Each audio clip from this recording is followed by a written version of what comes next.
Du fødtes på jord og lå som et spædbarn i favn hos din mor. Du legede, du voksede, du lå og du red. Hvor vi hen skal være, der følger du med. Som livsglæden bag, hver Gud skabte dag. Hver Gud skabte dag, blev levet af dig, til vor Herres behag. Hvor vi ser hende tigger, der er til besvær, der rækker du Guds barnet menneskevær. Det daglige brød fra fødsel til død. Fra fødsel til død, der færdes vi sikkert på ordet der lød, da kvinderne tyngede sorg og fortræd, fandt hvidklædte engle i gravmørkets sted. Din død var en dåb til tro og til håb. Til tro og til håb bliver børnene lagt i din favn under dåb. Der tager du imod dem og giver dem magt til nyfødt at leve i det, du har bragt. Velsignelsens ord til liv her på jord. Til liv her på jord er brødet og vinen på alterets bord.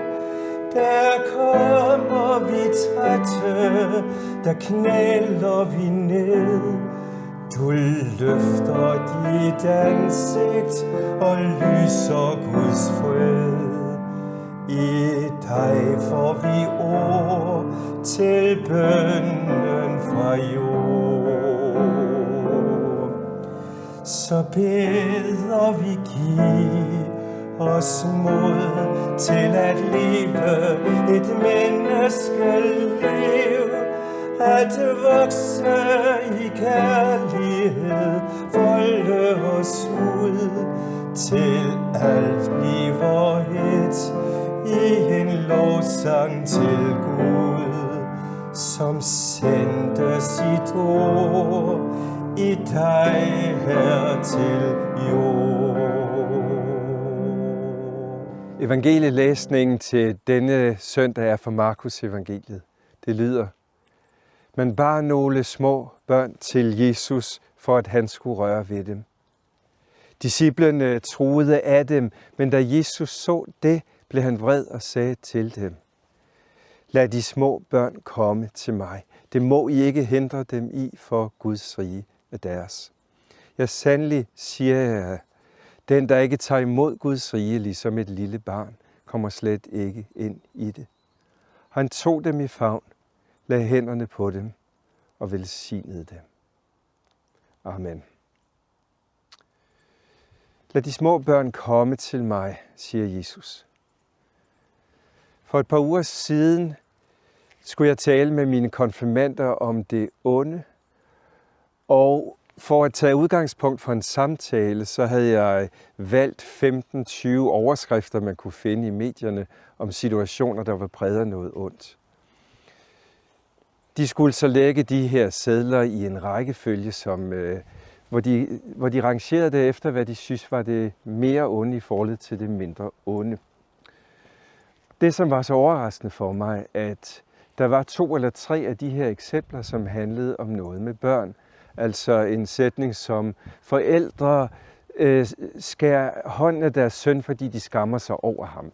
Eller en, der hed: en spritbilist rammer et barn. De her eksempler, hvor børn var involveret, var dem, som konfirmanderne lagde som noget af det værste, noget af det, de opfattede som allermest ondt. Måske er det ikke bare konfirmanderne, måske er det os alle, som har det på den måde, at når vi møder noget, hvor børn bliver udsatte, det mest sårbare og skrøbelige, det som skal beskyttes, så rammes vi. Det gør os ondt. Og derfor gør det også ondt, når vi i en tid som vores igen og igen hører, at unge og at børn mistrives og ikke har det godt i verden. Det rammer ved os, at det skrøbelige og det udsatte, det vi skulle beskytte, lider. Det er et anliggende i samfundet, at vi gør noget for at bringe næste generation godt ind i livet og beskytter dem ind i det at skulle være mennesker. Men det er også et anliggende for kirken. Derfor begynder vi her den her del af kirkeåret med, at vi hører læsninger om Guds rige og børnene. Fordi vi også i kirken tænker, at det er vigtigt, at vi er med i at beskytte og elske og favne børn og næste generation. Nu skal man jo ikke tale længere om det her med børn i verden, før man oplever, at der også er forskellige holdninger til, hvad der er det bedste for børn og for unge. Det lægger dagens historie her heller ikke skjult på. Der er flere dagsordner i spil. Vi har den her gruppe af forældre, som forsøger at bringe deres børn hen til Jesus, og man ser jo næsten for sig, at de kommer som folk, der vil ønske at få taget en selfie med en kendt, så noget af den her kendthed kan smitte lidt af på dem og deres børn, så de får en eller anden særlig status eller særlig privilegie. Men vi har også på den anden side set disciplene, som forsøger at begrænse, hvor meget de her børn må være her, og som næsten siger, at børn skal ses, ikke høres. Vi har flere grupper her, som på en eller anden måde forsøger at have dagsordner på børns vegne. Det er et evigt tema, men vi må se i dag på, hvad Jesus selv gør.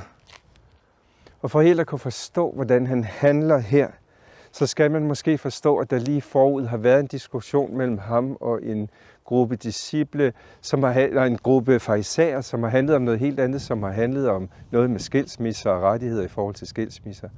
Men i den sammenhæng er der ingen, der har nævnt noget med børn eller børnenes tarv. Det er som om, de er overset i den diskussion.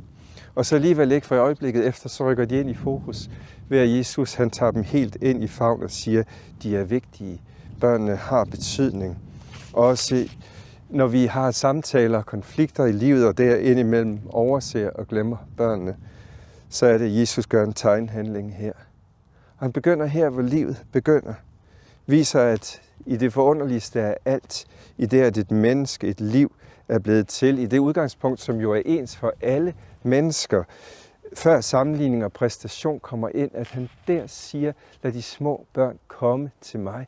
Det må I ikke hindre dem i, for Guds rige er deres. Så over for dem, som vil for meget på børnenes vegne, eller dem, som ser børnene som en forstyrrelse, der har han noget, han viser. For dem, der ser børnene som forstyrrelse, der reagerer han også endda med vrede, og viser en tydelig anden vej, når han siger, bring nu børnene her til mig, de hører til i Guds rige. Jeg ved ikke, om farisæerne, der stod ved siden af, forstod, at de havde overset børnene i deres diskussion og samtale, og forstod gruppen af disciplemund, at selve det med børnene, at de er så vigtige, at selv deres forhold til Jesus afhænger af, om de beskytter og hjælper de mindste i at kunne finde ham. At der næsten er en vrede i Guds hjerte, når vi spænder ben for de mindstes eller for børns adgang til Kristus. Og forstod dem, der ville alt for meget på børnenes vegne, at pseudooplevelser, at selfies med den kendte, at det at få særlige privilegier, er også at give stene for brød. For Gud vil noget endnu dybere end det. Han vil noget andet og mere. Han vil møde, han vil favne, han vil berøre, og han vil velsigne. Stiller man spørgsmålet om, hvad er et menneskes mest grundlæggende behov, hvad er børns mest grundlæggende behov, tror jeg igen, vi kan møde mange svar. Men der er jo de helt basale her og spørgsmålene om overlevelse. Men dybere under det ligger spørgsmålet, er jeg elsket? Er jeg set? Er jeg mødt? Og det er som om Jesus netop tager fat der. Han inviterer børnene hen til sig. Han tager dem i favn. Han lægger hænderne på dem. Han velsigner dem. Det er alt sammen handlinger, vi jo forbinder med kærlighed, med kontakt, med nærvær, med bekræftelse, med anerkendelse. Og med sin handling, der viser Jesus, at et menneskes liv først og sidst også afhænger af, hvem der elsker det. At vores livsorienteringer står og falder med, hvem der nu elsker et barn, eller hvem der elsker os. Alt det andet kommer i næste række. Barnet orienterer sig mod den, der elsker det, og hvordan de der bliver taget imod, det ved Jesus. Og derfor gør han kærlighedens gerning mod børnene. Han tager imod dem, han favner dem, han ser dem, han berører dem fysisk, og han lægger hænder på dem i velsignelse. Han velsigner med sin opmærksomhed, med sit blik og sine ord. Og dermed giver han et svar på deres grundspørgsmål, på deres grundbehov, og viser os Guds sindelag over os, for os som mennesker. Et faderhjerte i Gud, der siger, glemmer en kvinde sit dine barn, glemmer en mor det barn, hun fødte, selvom de skulle glemme, glemmer jeg dig ikke, siger Gud. Så først viser Jesus os Guds favnende kærlighed. Men i samme øjeblik gør han også noget andet, for han tilskriver os børnene værdighed. Der er et bærende tanke i et kristent syn på mennesket, at et hvert menneske bærer en iboende værdighed i os, som fordrer, at vi viser kærlighed, at det er det gensvar, vi viser. Og værdigheden bliver tydelig, når Jesus her trækker børnene frem, lige frem som et forbillede og siger, det er nogen, vi skal lære noget af. Den, der ikke modtager Guds rige, ligesom et lille barn, kommer slet ikke ind i det, siger han. Og det at være et barn og at komme til Gud, som om man var et barn, det bliver en vejledning til os alle, at vi kommer, som vi umiddelbart er, uden alt det, vi senere vil kunne præstere eller fremvise, eller endda måske skamme os ved, som helt små børn må bæres, men altid der er på modtagerens side, så er frelse også noget, vi modtager, fordi Gud er god og Gud er nådig. Og når Jesus selv vælger at blive et menneskebarn, så har han for altid givet værdighed til det at være et menneske og være et menneskebarn. Også hos barnet vil Gud bo og være. Så Gud viser en dyb værdighed i handlingen her. Men det leder mig til det sidste vigtige spørgsmål, for hvem er børnene? Er børnene blot dem, som er under en vis alder? Eller vil den her fortælling vise os noget mere? For hvis ordet for barn sprogligt hænger sammen med det at blive båret, som det gør i det nordiske, så er vi jo mange, som må bæres i livet. Vi må bæres under sygdom, under svækkelser, som gamle, når vi bliver ramt på sindet og på psyken, når livet rammer os, når modgangen er der, når lidelsen er der, eller når skylden og skammen fylder. Hele vejen igennem livet har vi oplevelse af, at vi igen og igen har brug for at blive båret. Så Jesus siger på en måde, lad dem, som må bæres, komme til mig. For overfor Gud er vi alle som børn. Vi er alle dem, som må lade os bære. Og i bund og grund tror jeg, det er det tro også handler om, at vi våger at overgive os i Guds hånd, og vi våger at lade os bære, og våger der at høre og se og erfare, når han tager imod, når han lægger hænderne på os, når han velsigner os, og når han siger, I er mine børn. Amen.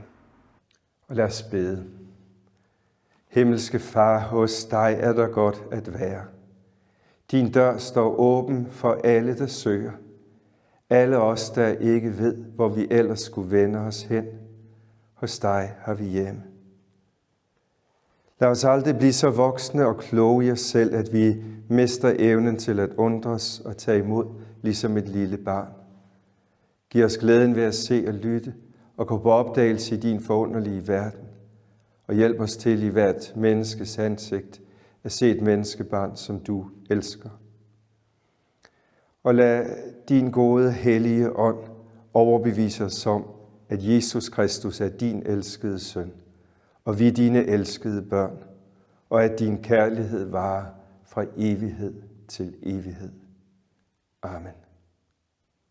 Lad os bede, Fader vor Far, du som er i himlen, helliget blive dit navn og komme dit rige. Ske din vilje som i himlen, således også på jorden. Giv os i dag vores daglige brød, og forlad os vores skyld, som også vi forlader vores skyldnere. Og led os ikke ind i fristelse, men fri os fra det onde.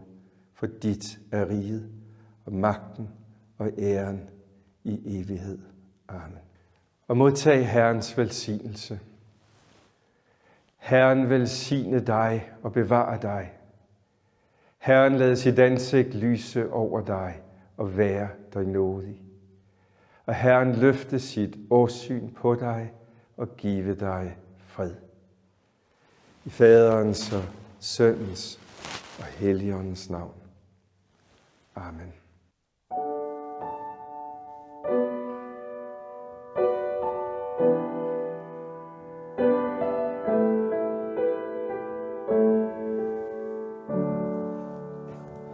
Ingen herser tryg i fare, som Guds lille børneskare.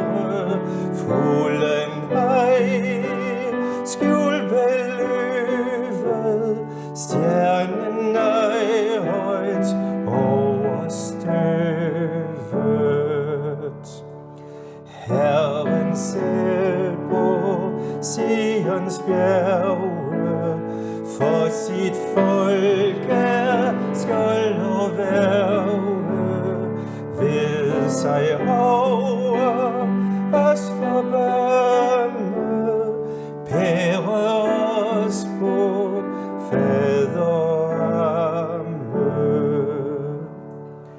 Ingen nød og ingen lykke, hans favn os bort skal rykke. Han den bedste ven blandt venner, al vor trang og længsel kender. Vore hoved og han tæller hver en tåre, som vi fælder. Han os føder og os glæder, midt i sorgen han os glæder. Om han tager, om han giver, samme fader han dog bliver.